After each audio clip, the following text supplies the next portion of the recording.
El género gótico, en sus múltiples presentaciones artísticas que van desde la pintura, la arquitectura, la literatura, entre otras, es uno al que sin duda le debemos mucho hoy en día. Gran parte de las cosas que disponemos para nuestro entretenimiento tienen sus bases en el gótico, y por supuesto, la literatura de horror y la ciencia ficción no están exentas de ello. Esta vertiente literaria fue muy famosa a finales del siglo XVIII y a comienzos del siglo XIX, de la cual surgieron algunas escritoras ahora consagradas, tales como Mary Shelley y Anne Radcliffe, aunque varios de sus compatriotas se fueron olvidando con el paso del tiempo y solo son recordados por los maestros conocedores en el género o los fans de Hueso Colorado, como un servidor. Por tal motivo, es por el que supongo que Valdemar se dignó a sacar esta antología, para que recordemos de dónde viene aquello que tanto nos gusta y que ha sido, de manera incluso indirecta, la influencia para varios escritores de hoy en día. Por todo esto y mucho más, es que tienes que ponerte cómodo en tu asiento, pues hoy degustarás del análisis de 3 piezas góticas. 3 piezas góticas es una recopilación hecha por la editorial Valdemar para su elegante colección gótica, que por cierto no sé cuántas veces he dicho ya la palabra gótico, siendo el número 10 de la colección lo que la convierte en uno de los primeros ejemplares que salieron para esta línea. La edición que yo poseo es la segunda. Se puede diferenciar muy fácilmente de la primera versión por varios aspectos. El primero de ellos es por el tipo de fuente que da título al libro, siendo en la primera versión un tipo de letra algo cursiva, o sea, del estilo manuscrita, y el segundo y más obvio es la imagen de la cubierta, ya que mientras en la primera versión se utilizó la ilustración de Don Juan y la estatua del comandante, mientras que para la segunda se empleó la imagen de Gertrude, Hamlet y el fantasma del padre de Hamlet del artista Henry Fuseli. Lo más curioso del asunto es que podríamos decir que la primera imagen evoca la obra del Castillo de Otranto, mientras que la segunda lo hace para el espectro del castillo. Ya profundizaremos en ambos textos para que comprendan lo que quiero decirles. Pese a que recopila 3 obras, el grosor del libro no es tan exagerado. A decir verdad, podría decirse que es delgado, por lo que leer será muy cómodo. Posee un total de 336 páginas y su inigualable acabado al cromo es siempre bien recibido. Si ya se tiene tiempo leyendo literatura de horror y esta anécdota que voy a contar es muy personal, seguramente le mirarán algo llamativo a este libro, mismo aspecto por el que sin duda estarán muy tentados a comprarlo.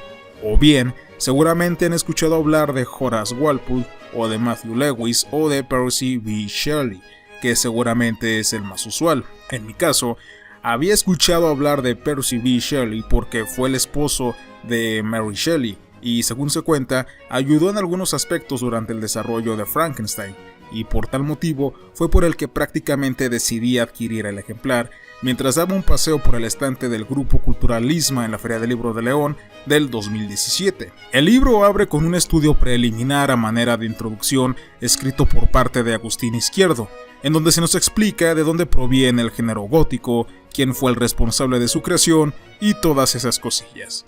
Y la respuesta que satisface cada una de estas cuestiones es nada más, ni nada menos, ni nada más que Horace Walpole, uno de los autores recopilados aquí.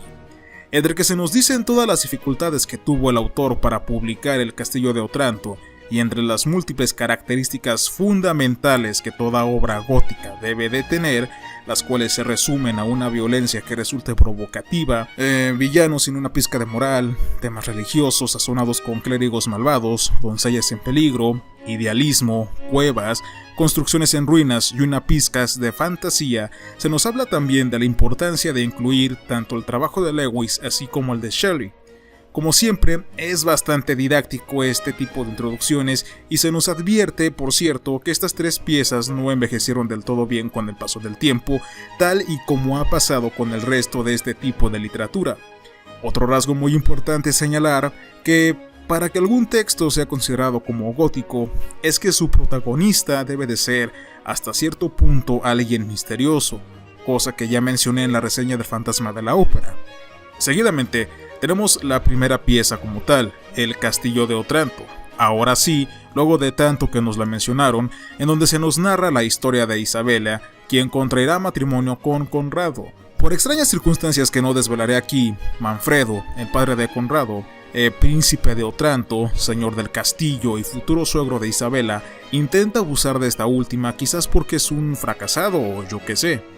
Y luego de un confuso homicidio es que comienza esta trama cargada con armaduras gigantes, bosques misteriosos, agujeros del infierno, caballeros mamalones como el caballero de Havel, refiriéndome al personaje del marqués de Vicencia, y que es el padre de Isabela por cierto, espadas mamalonas como la espada de luz de la luna, que es el arma del marqués de Vicencia y que curiosamente en esta historia también es mágica y de color azul, por eso les digo que me hace recordar bastante a la espada de luz de luna de Dark Souls, héroes misteriosos, doncellas en peligro y muchas cosas más que hasta el día de hoy siguen siendo elementos muy recurrentes para varias obras de terror. Como ya he dicho con antelación, lo malo de esta novela es que envejeció muy mal y puede que no sea del agrado de todos, al menos no para aquellos que sean muy partidarios de aquellos aborrecibles elementos modernistas y postmodernistas de la literatura, o en su defecto para los que se inclinen más hacia el realismo. En cambio, si quieren documentarse para saber de dónde salió todo el género fantástico, entonces encontrarán esta novela muy, pero muy fascinante. Luego, tenemos a El espectro del castillo de Lewis, la pieza a la que muchos consideran como la primera obra teatral del género gótico, la cual no es más que un romance trágico que consta de unos 3 actos, si mal no recuerdo. El ambiente medieval se sigue manteniendo al igual que el resto de los elementos principales. Advertí algunas partes graciosas como la escena de la armadura viviente o la de los fantasmas, pero en general se me hizo un texto algo flojo, motivo por el que no recuerdo algunos detalles, y eso sin duda es de preocuparse. No he leído El monje, quien también es una obra de este mismo autor y que veo que la alaban bastante en algunas reseñas, pero espero y no me decepcione. Y también he de declarar que el cuento de la anaconda, que está incluido en Frenesí Gótico y que es también de Lewis, pues no acabó por satisfacerme del todo, así que ya van 2 de 3. Espero que, como les digo, que El monje no me decepcione. Finalmente, tendremos ante nosotros la propuesta del buen Shelley, alguien del que siempre he visto que alaban mucho por su poesía, de la que yo no he leído nada. He sabido por otras reseñas, y las leo para poder hacer algunas comparativas, y sobre todo les recomiendo la reseña de este mismo libro de 3 piezas góticas que aparece en el blog de La Décima Víctima, sí, como la banda de post-punk y la película. Como les decía, se las recomiendo para saber cuál es la opinión de los demás, porque en lo particular esta pieza no se me hizo muy buena, de hecho yo la considero que es la peor de todas. 3 piezas góticas pareciera que va en declive según lo que acabo de decir. Comienza con un texto bastante bueno, el que sigue es pasable, pero el tercero es casi insoportable, o tal vez no. Para empezar, la novela lleva por título Zastrosi, que más que ser el nombre del protagonista, es el nombre de uno de los villanos, el cual no aparece mucho, misma situación que sucede con Madame Putifar en su novela homónima. La historia en sí está desprovista de acción, porque más que matanzas sangrientas, más que homicidios crueles, aquí predomina la palabrería que puede ser comparada hasta cierto punto con la de algunos políticos.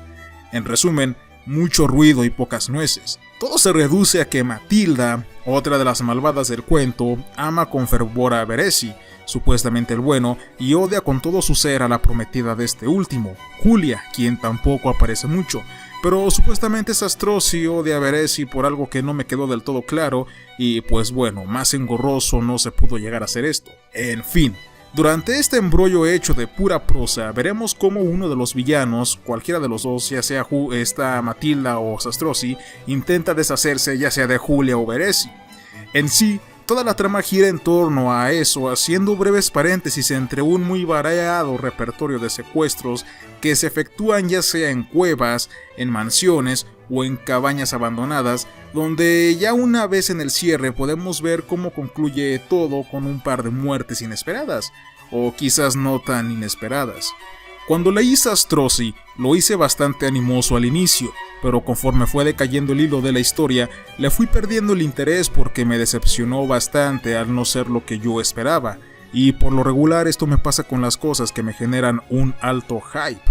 Al final, me fastidié y decidí leer mejor otros libros, ya que al contrario de lo que piensan otros lectores, yo no estoy de acuerdo en seguir con la lectura de un texto que no me gusta solo por el simple hecho de terminarlo y ponerme la etiqueta de oh sí, vean, yo termino todo lo que comienzo y bla bla bla, ¿no? O sea, en fin, yo pienso que esta actitud es algo de personas engreídas. Pero como les decía, de hecho, tuvo que pasar un año para que yo pudiera retomar el texto y que pudiera encontrarme con el final. Por sorprendente que se escuche, he de decir que después de un año no me pareció una lectura tan detestable, y no sé si es a causa de 3 posibles razones.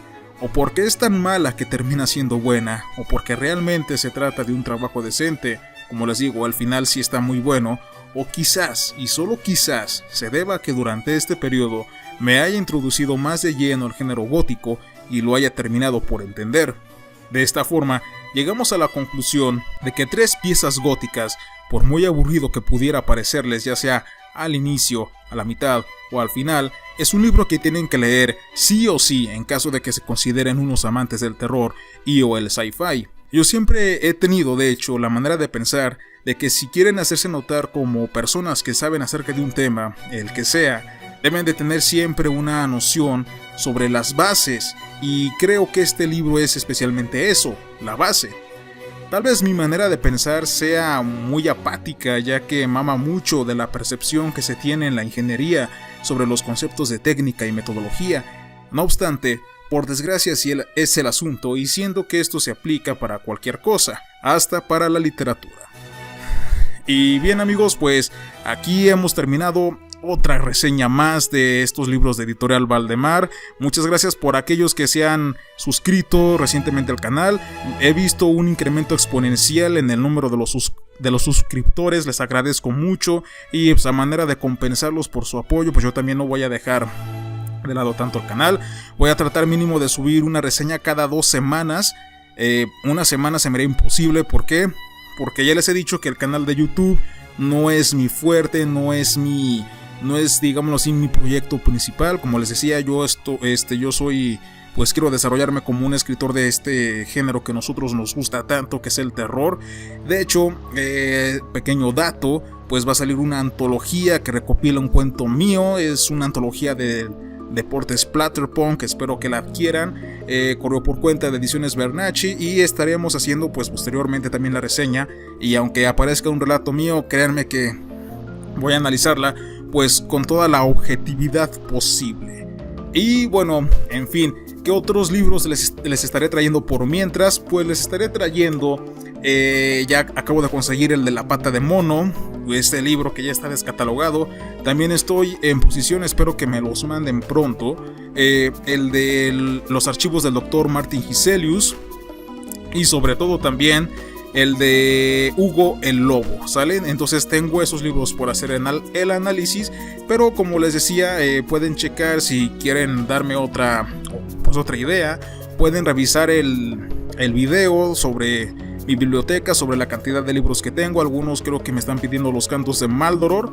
Les digo, es un libro algo que está en clave porque es poesía en prosa, entonces sí, su análisis es un poco exhaustivo. Uno no puede analizar Los Cantos de Maldoror así como así, pero bueno, intentaré hacerlo para que, por si están tentados a comprarlo, ya sea por las ilustraciones que están muy buenas de Santiago Caruso, o porque la obra en sí les llama la atención, pues aquí lo estaremos realizando. Y amigos, creo que eso sería todo. No sé cuántas veces intenté grabar este audio, es lo malo de vivir en la ciudad. Pasan muchos carros, sobre todo yo que vivo cerca de muchos bulevares, de avenidas. No sabrán la cantidad de motos que me desesperaba en pasarlos, y como el Blue Yeti es según omnidireccional, pero fregadera capta todo el ruido a mi alrededor, pues me costó mucho trabajo hacer este video. Lo malo que borré las partes donde se escuchan mis gritos, mis enojos. Me hubiera gustado que las hubieran visto, pero bueno, creo que se está extendiendo de más esta cosa. Creo que eso sería todo amigos, nos vemos y hasta la próxima.